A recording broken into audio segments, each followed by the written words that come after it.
I want to talk a little bit about growth. So, in this video, I will share with you what it takes to create room for growth.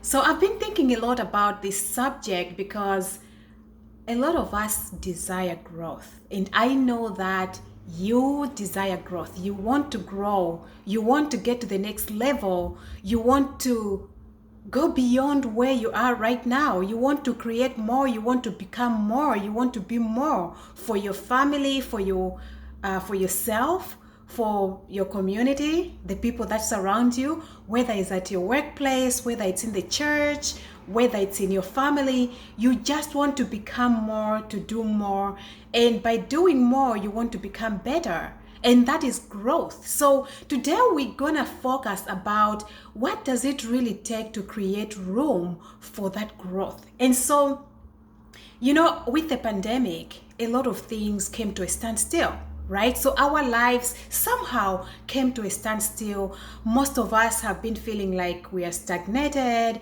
We feel like we are just going on the hamster wheel and we are not moving to the next level, right? So I want you to listen and take notes because this topic is very important, especially coming after the crisis of the pandemic, and how you can become more and become better and become a higher a higher level of yourself, a higher version of who you are right now. And so the first thing that I'm gonna talk about is, what does growth mean? So I went in the dictionary to look for the word growth. And so I found so many definitions about growth, but one definition that I really like, it says it's a stage or a condition in increasing, developing, or maturity. Okay, so it's a stage in your life, or it's a condition, right? Meaning external and internal forces helping you to become better, in becoming, in increasing, in developing, in maturity. So that's what growth is all about. Growth is a stage of life. It's about creating conditions around you that can help you to increase, that can help you to develop, that can help you to mature in every area of your life. And so that's the growth that we're going to be talking about today. I want to share with you a few things that I have learned in my life when it comes to growth. So I call these truths about growth. So the one thing that I want you to know is that growth is very natural. Okay, a lot of people, they think that when they desire growth, they're being selfish. They feel guilty for wanting to grow, for wanting more, for wanting to increase. Whether it's at your workplace, you would like a promotion, you're looking for growth. Whether it's in your family, you want to have more children, you are looking for growth, right?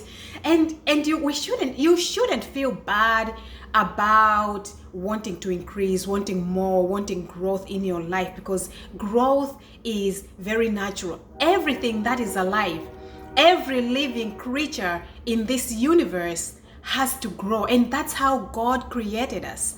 God wants us to grow. God wants us to become more. God wants us to increase. God wants us to mature. God wants us to develop. And so growth is very, very natural, and it's very normal if you are a person who desire growth in your life. It's very natural, okay? The other thing that I wanted to share with you is that growth is biblical. Don't feel bad that you want to grow. Don't feel sad that you want to grow. Don't feel guilty. Don't feel like, oh, I'm being selfish. You're not being selfish, because growth is very biblical. When God created Adam and Eve, He gave them a command. He said, go and multiply. That's increase. That's growth. That's becoming more. And so you have to know that as long as you are alive, you need to grow, and growth is very, very biblical. The other truth that I would like to share with you is that growth is a choice. Write that down. Much as growth is natural, much as growth is biblical, I want you to know that the way you're gonna grow it's really up to you. It's a choice that you have to make in your life, which direction of your life you would like to grow.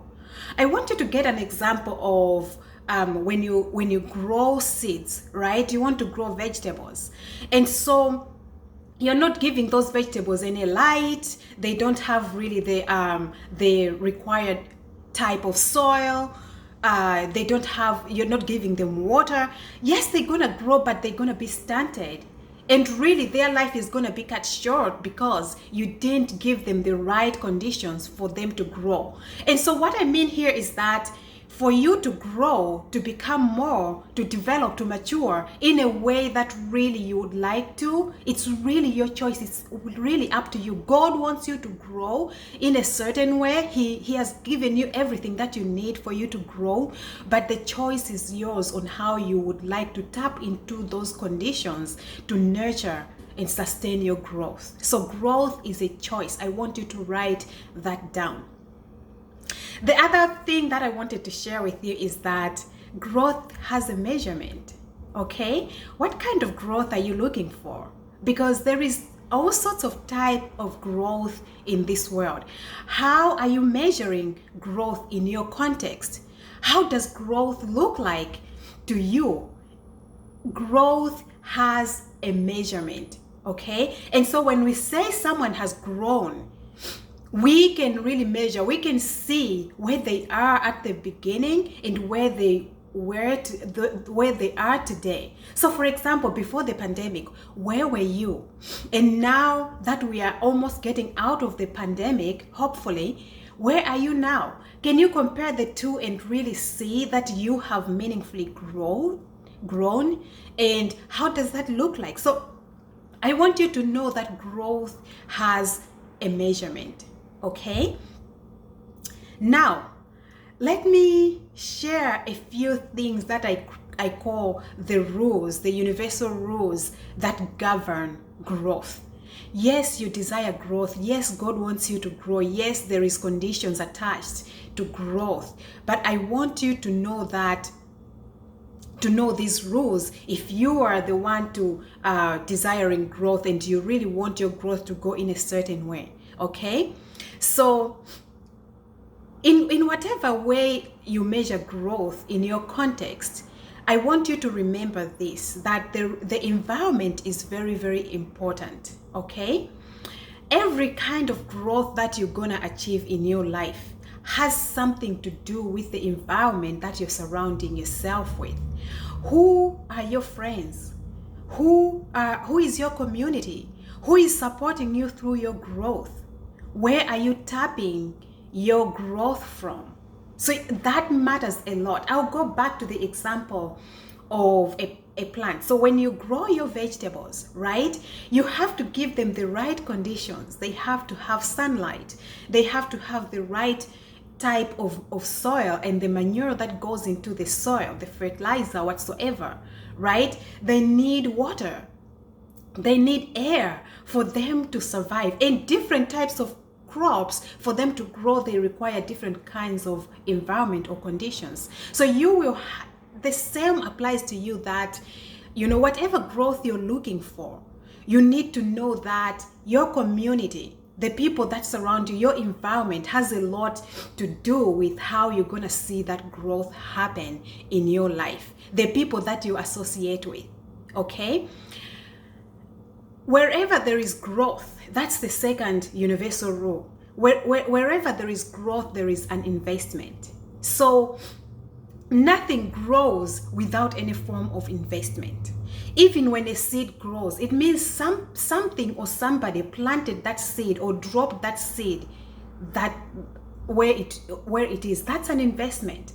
Whether it was accidentally, whether it was intentionally, that is still an investment, right? Whether the propagation happened through insects, through animals, whatsoever, or through a farmer being intentional about, I want to grow this type of crop, you have to know that that is an investment. If you want to see growth, you have to put in the effort. You have to put in the right amount of effort, okay? Do you need mentors in your life? Do you need coaches in your life?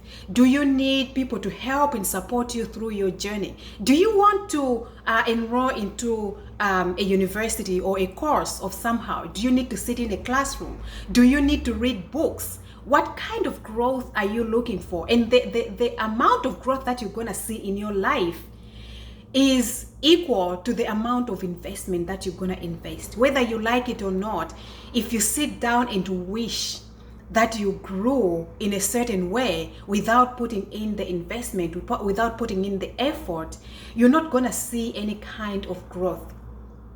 Okay? So you have to know that the way you will grow is in line with the amount of effort and the investment that you are putting in there. If you want to grow in a certain way, do certain things that will help you and guide you through that growth. The other universal rule that I'm going to share with you, and this is the final one, is that wherever there is growth, there is transformation. Okay? Growth goes hand in hand with transformation. What do I mean by transformation? You will have to change to embrace that growth. When you are growing, right, becoming a higher version of who you are right now, you will have to live in a certain way. You have to adapt to a certain lifestyle. You can't expect to grow and become the same person, stuck in the same mindset, repeating the same mistakes in your life, or stuck in the same behaviors and things that don't really help you. So you have to know that for growth to happen, you need to also walk in that journey of transformation. A lot of times people desire to grow. People want to see more money. They want to be promoted to a certain position. They want to have more children. They want to grow their family. They want to do this and that. We desire a lot, but we are not willing to become what that takes. We don't want to get to or to walk the journey of transformation. We want to keep the same old habits. We want to keep the same environments. We want to keep the same kind of friends. We want to do things the very same way. We don't want to change anything, yet we want growth. Growth will never happen if there is no transformation. You have to know that whoever you're seeing, you admire today, that they're doing certain things in their life, they had to make a decision to choose a certain type of lifestyle and drop certain habits that didn't work for them. Okay, so wherever there is growth, there is transformation. And my question to you today is, are you ready to adapt to changes? Are you ready to stop functioning the way you have functioned or you used to before? Are you ready to leave some of your relationships and the friendships that no longer serve you? Are you ready to embrace that person who you want to become by leaving certain type of things behind you? Because growth will not happen without that form or that kind of transformation. Okay, so let's go straight into the things that hinder growth. 1, perfectionism. You have a fixed mindset that you want things to be done in a certain way at a certain level, and if things are not like that, you get stuck in polishing and wanting to look a certain way or to present things in a certain way or to be considered in a certain way. You want to be perfect, but let me tell you, perfect doesn't exist. Perfectionism is the devil's way of delaying and keeping you stuck where you are. Make progress instead, because you will learn, you will make mistakes, and you will learn from those mistakes. If you wait to become perfect, you never will, and you'll never do anything in this life. So drop the perfectionism and start embracing progress. The other thing is poor planning or no planning at all. If you want to see growth in your life, you need to plan. You need to think about, what do I really want to see this year, this quarter, this month? How do I want to grow? And what should I be doing? So you plan that growth. You become very intentional. You make an investment. You create plan. You put in steps. You consult. You consult people who can help you to see that growth or to reach to that goal. You create goals for yourself and really be accountable for the growth that you're looking for. If you don't plan anything and you're just wishing to see growth in your life, trust me, it will never happen. You'll be stuck, you repeat the same mistakes, you repeat the same cycles and patterns, and at the end of the day, you will be very disappointed. Okay? The other thing that delays growth is no reflection. You don't have time to look at where you're coming from and where you're going. A lot of people are stuck in doing, and they're here today, they are there tomorrow. They want to do this today, they want to do that tomorrow. They change their career today, they change their career tomorrow. They really they're stuck in this, roller coaster of doing this and doing that and keeping themselves busy. Learn to pause. Pause, take time and reflect on your life. Where did you make mistakes? How can you improve? What other resources do you need to add to see the growth that you're looking for? Analyze the process. What steps did you take? What was wrong in the mistake in the steps that you took? Or what do you need to change or improve for the future? So take time to reflect and just take time to pause. A lot of people think that when they take time to pause and reflect and do all these things, they feel like I'm wasting time, I need to keep going. That is the devil trying to rob you of the opportunity to become better and to make the processes better or work for you. Okay? The other thing is comparison and competition. A lot of people are so stuck in looking at what others are doing. This person is doing better than I am doing. This person doing, I want to be like that. You're busy comparing yourself, and at the end of the day, you feel like you're never gonna get good enough. Trust me, there's gonna be somebody who is way better than you are.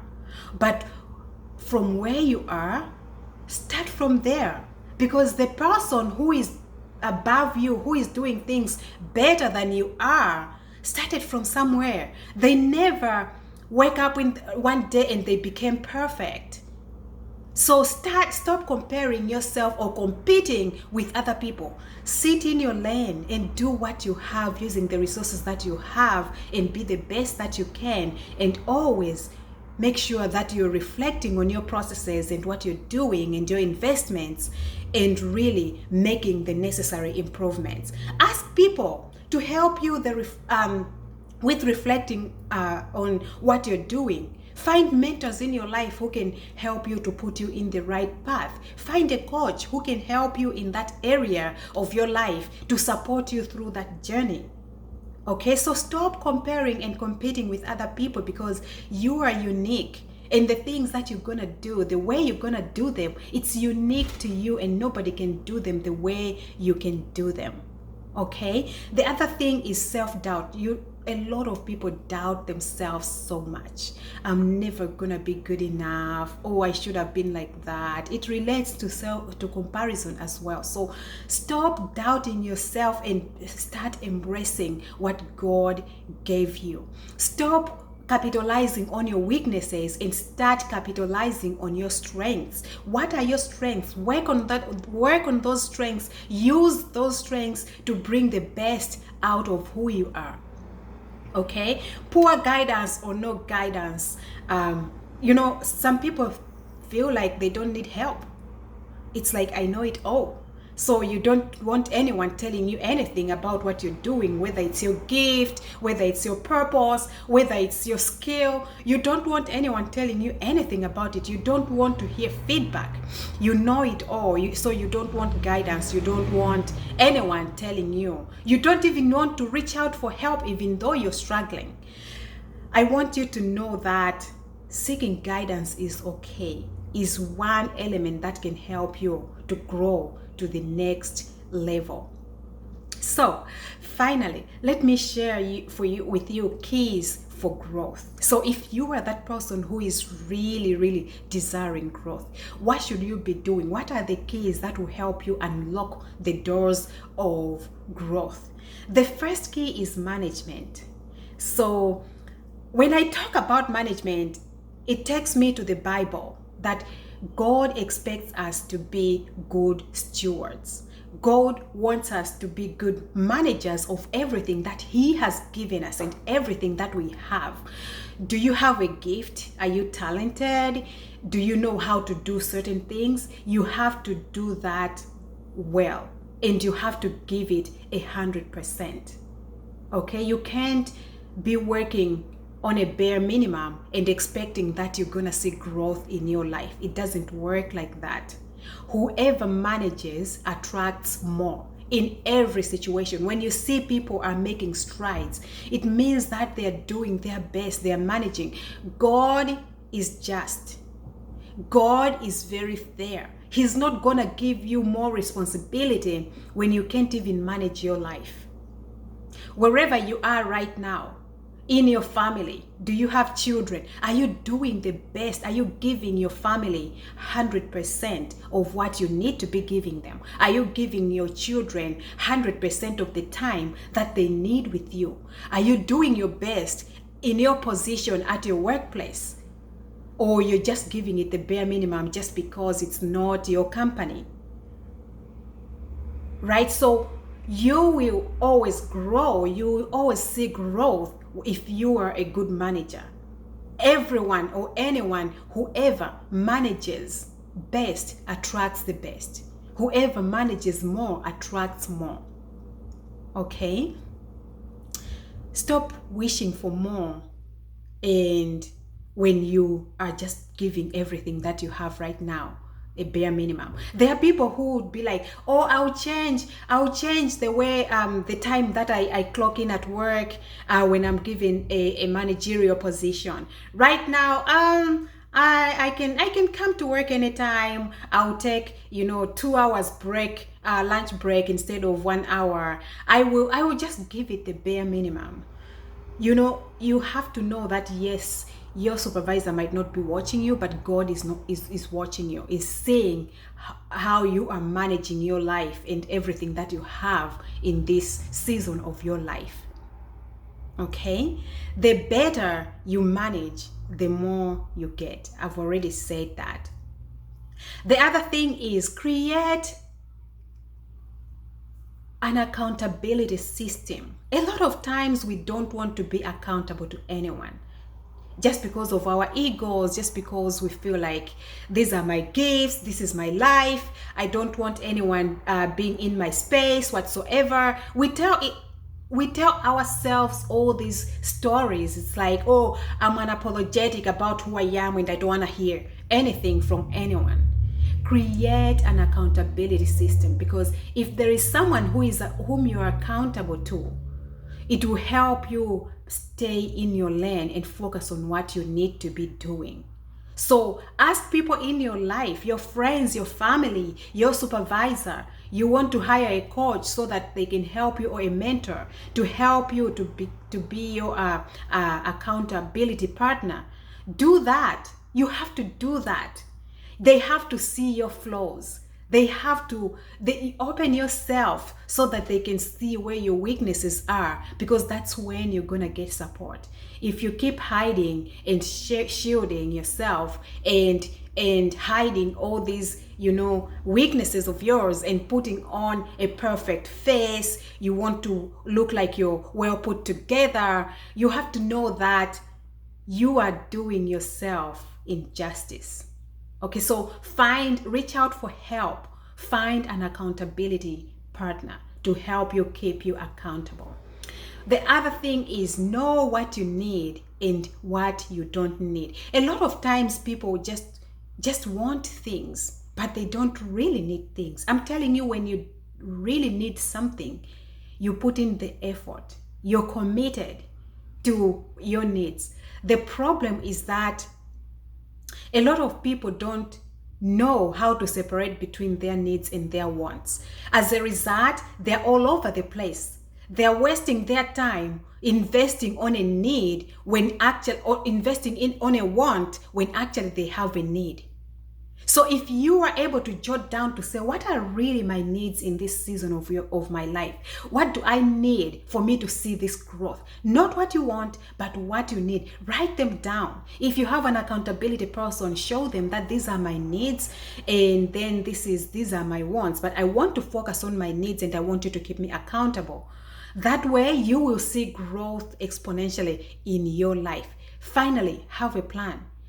If you don't have a plan, nothing is going to work out. You will be all over the place. Someone is going to distract you. Someone is going to come your way and, rob you of what you want to do and distract you and take you away from your purpose. So have a plan and make sure that you stick with that plan. I always say this, that make sure that you're looking at your plan twice a day. Make sure that you're looking and revising your plan at least by the beginning of the day and by the end of the day. At the beginning of the day and by the end of the day. You sit down, go through your plan, change what you need to change, add what you need to add, and work. At the end of the day, look at your plan as well. By doing that, you're creating room to become more and to become better. I hope this helps you, family, and I love you so much. May God bless you. Bye-bye.